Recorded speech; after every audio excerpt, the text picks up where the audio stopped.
Hi guys, this is Fanchi, and did you ever wonder why your grades don't look so great when you apply a bold look on it? Why this grade don't feel as good looking as this grade? The answer, my friends, is memory colors. So what are memory colors? A memory color is the color that is experienced universally for an object. These are the colors we are expecting to recognize when we are looking at our environment. So for example, if I ask you to imagine grass, you're gonna have in mind the color green. Of course, you can have some different shades of green, but technically it would stay within the vector of yellow and green. So knowing this, and that's why color theory is very important in your color grading journey, there are then big elements that should stay within their respective colors. So for example, we were talking about the foliage, but skin tones is a really important element of memory colors because our eyes are drawn to skin tones primarily. And also, for example, the sky or everything that you experience in nature. But there are some elements that are memory colors that actually are human made, like for example, a fire extinguisher.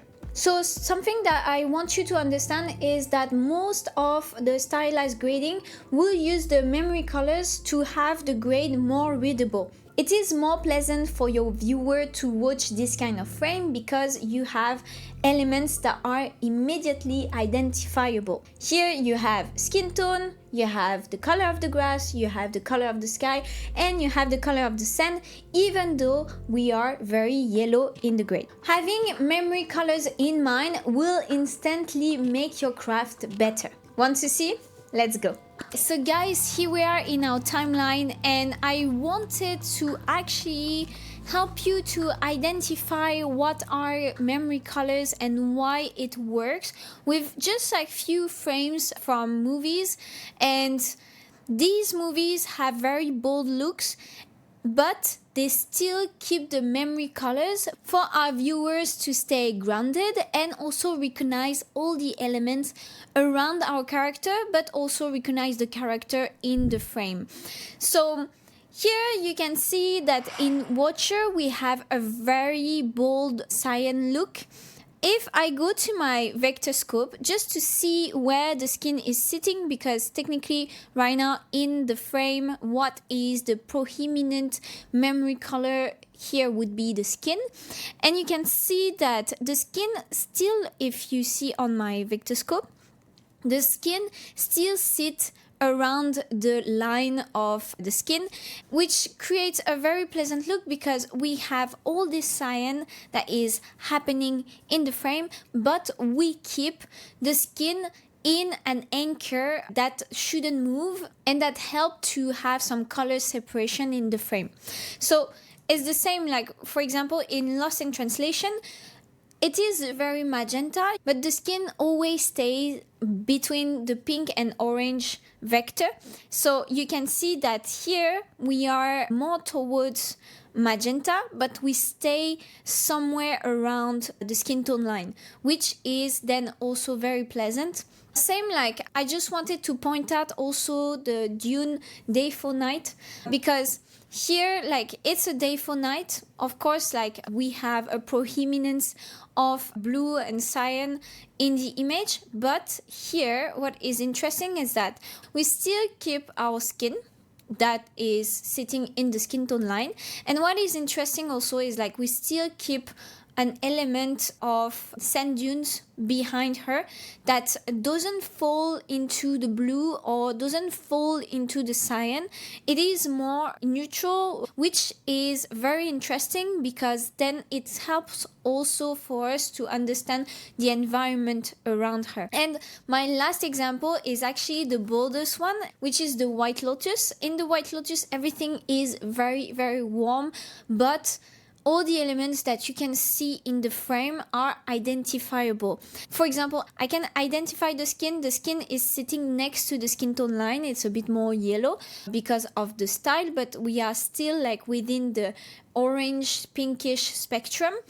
And also we have the grass behind that stay within a vector between yellow and green, which is pretty nice because then we can really identify the grass in the frame, and we can identify the sky. The sky, of course, is very warm here, but by eye we can see that the sky is more cyany, which helps to have three elements in the frames that are memory colors in the right vectors of color for them.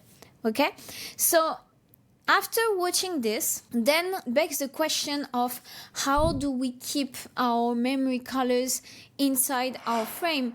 Because, for example, if there's a production house that asks me to do a warm look, if I don't have any concept of memory colors, I can just go to my offset and start to push everything to the warm side. The problem is that we are losing the green of the plants, and we are losing also the vector of the skin, which can be an issue when we are initiating our grade, because we need to create other nodes after to compensate, and so then like try to find where the skin can sit, etc., which is not that great and will not achieve something as natural, for example, as what you can see in the White Lotus.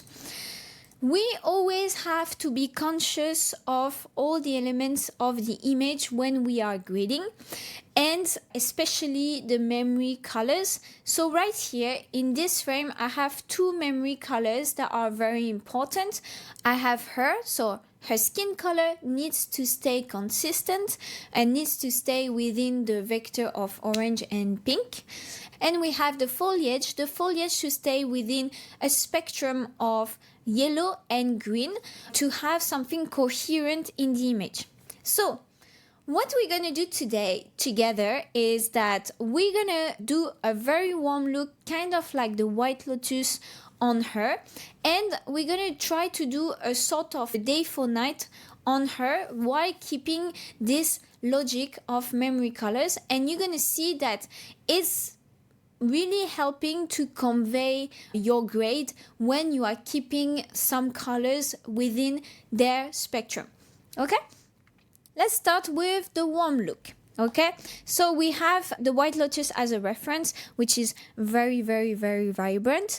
I can put my waveform to see what's going on, and we have a lot of green and red in the footage. We're just gonna try to achieve a look that is somewhat similar and that get inspired by what we saw. Let's just start. So when I go to my wipe tool, I can access to my still of the White Lotus just to check what's going on, and I can check my footage. For your information, I am in a color management, the DaVinci YRGB, a DaVinci Y Gamut 2 Rec 709 Gamma 2.4. We are going from Sony S-Log 3 to DaVinci Y Gamut, and we are going from DaVinci Y Gamut to Rec 709 Gamma 2.4. To start, I'm gonna create a parallel node. I really like to do this. So we're gonna start by trying to implement the look first. So I'm just gonna create this node and call it warmth, just because I want to have a node just dedicated for the warmth. And what I like to do when I want to imply a look that actually would affect the overall image in terms of light, in terms of color, I would go to my HDR wheel. And instead of having the HDR wheel to use the timeline, I will go to gamma and I will go to linear.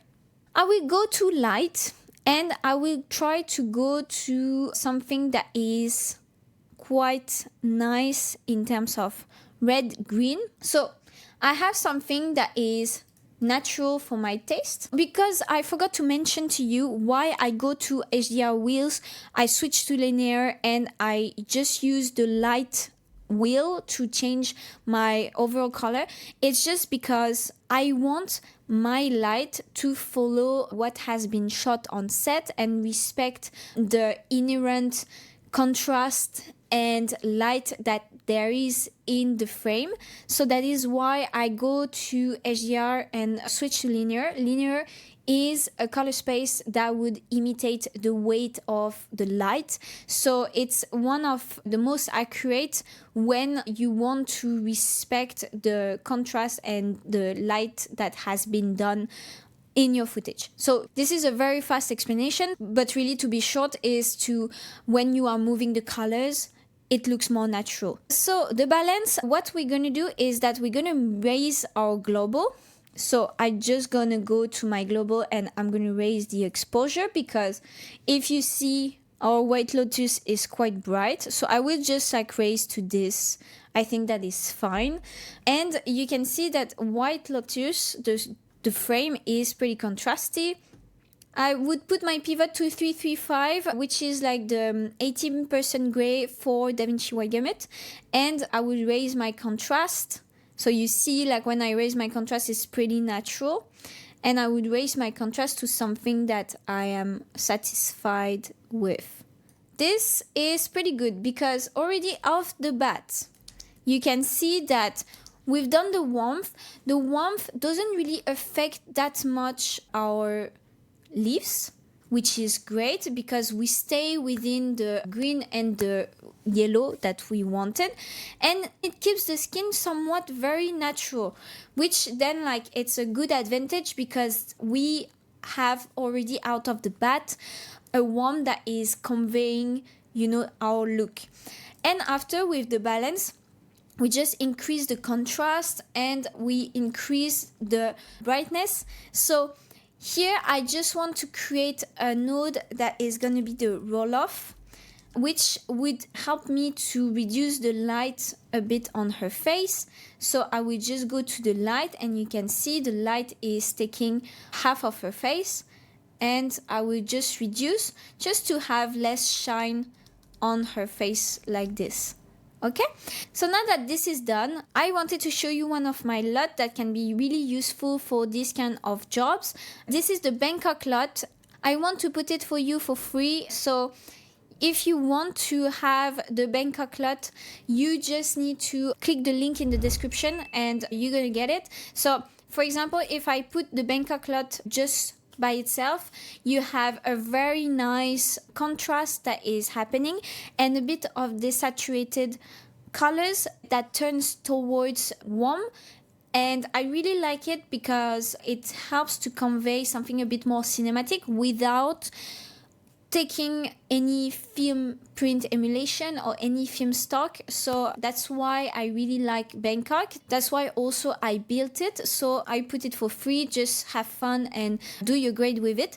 So the advantage of this LUT is that this is a creative LUT. So I have the freedom to just decrease the opacity of the LUT. So I can go to something like 25%. So you can see we have a nice contrast that is going on, and we have also a nice color that is happening on the leaves, right? So it's pretty cool. And to also convey a tiny bit more, what I'm going to do is that I'm just going to do a split toning. I'm just going to go and link all my curves. I will put, just the red channel. I will just create a point in the second square of my curve, and I would just go down with my red to remove some red from the shadows over here. So it is pretty subtle, but for me it's pretty nice. And so you can see, so that was before the split tone, and this is with the split tone, and for me it gives a nice touch. It's also helped the contrast to be conveyed, which I really like. After this, to convey a tiny bit more the memory colors and to have a bit more separation between the foliage and the look, what I want to do is to create some density. And so the density would help to convey that the foliage is its own element. So I would go to my yellow because my foliage is sitting in the yellow vector, and I would go to my density and raise my density to have the foliage a tiny bit darker. Then for the same logic, I want to separate the skin with the background, but still keeping the warmth. So what I'm going to do is that I'm going to create my hue node, and I'm gonna go to my color wrapper. I'm just gonna put the hue resolution to 16, and I will go to my wall vector. You can see it's sitting on the yellow vector, and I will decrease just to have something that is a bit less saturated, to have a bit more separation between the wool and the skin. So you see, this is before, this is after, and I find that it's really helping, you know, the skin to live within the environment. And so if you see, I think like we would need just like to have a bit more green going on, and also the foliage can become a tiny bit more yellow if you see, so then like it follows what the foliage is in the White Lotus. But this is the main idea. And you can see that we went a long way, because we went from this image to this image, and we still have like the memory colors that stay in the frame and that are coherent in the frame, which help to convey our look. So now that we have done our warm look, let's do our day for night, because day for night is quite interesting, because you have to do a bold look to convey the story. Most of the time, the nights are shot during the day, and so then it's in color grading that you have to make a night. So right here, we still have our footage. To start to convey this day for night, I will apply my Bangkok LUT. So let's just apply this. And I want to use it 100%, unlike the look that we have done earlier. Something to know with the Bangkok LUT is that it needs to be put between 2 CST in the DaVinci Wide Gamut color space. So from the camera lock to the DaVinci Wide Gamut, and from DaVinci Wide Gamut to Rec 709, you need to put it in the middle, because if, for example, you use it in the Rec 709 color space, it won't work. So I'm just gonna put the name of it, and we're gonna create some nodes before. I'm just gonna create a parallel node, and the first node is gonna be our night. So our night, we want to put the footage towards something that is a bit bluer, and that would help us to convey the story. So we can do the same as what we have done. We go to our HDR, we go to our gamma, we go to our linear, and we take our light and we go towards blue. Something like this, I like it. It's pretty natural, I like it. And what we can do is that we can go to our balance, and we can go down with our global. So then it helps to have the image a bit more dimmed down. What is interesting, I'm going to show you with the linear HDR wheels, is that if you are using the global, then you have a way further fall of the global, and it really helps to control the light also. So I really like to use the global wheel with the linear color space when it comes to day for night, because it really helps to go down, but at the same time to respect what has been done, but also help to not have too much reflection on the face. So now that we have this, it's already pretty conveying. I find what we can do is that we can go to our density and do the same with the foliage. Let's see if we densify a tiny bit our foliage. If I densify a tiny bit my foliage, it is pretty good, because just by eye, it looks greener. It's helping to have more focus on her, which I think it's great. And let's just do our hue. And so to convey it, we're just gonna put our hue resolution to 16, and we're just gonna go to our skin here, and we're just gonna go to something a tiny bit less saturated over here. Yeah, something like this. It's very subtle, but I think it's working pretty well. And also for the foliage, we can see if we want something that is a bit more blue, like that. I think that's working a tiny bit better when it goes more towards green. And you can see, so that was before, and this is after. Before, after. So I think it works super well. And also, you know, to convey a tiny bit more, you know, the day for night, you can create a vignette next to her like this that englobes her.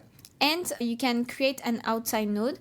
I won't raise her because it will not serve what I want to do. Technically I could, but technically, like in terms of style, I prefer not to, and just have this light conveying a bit more the moonlight instead of me trying to raise her. And after I can just go down a tiny bit and it would be like that. So what we have done is that we went to an image that was already pretty good, you know, but that was shot during the day, and we achieved to make a style that is more nightish and also that can convey night, and also that keep our elements in the right place. So our skin looks like a skin, our foliage looks like a foliage, but there is no spill of colors. Everything is well kept together, which then I really appreciate, because then it really helps my stare to understand what is going on in the image. So I hope it helped for you guys. Really what you need to remember from this video is that there are some colors that needs to stay within a certain spectrum, just like because it helps your viewer to read better your image. If you want the Bangkok lot, click the link in the description, it's free. And I see you next time for a new video. See you guys!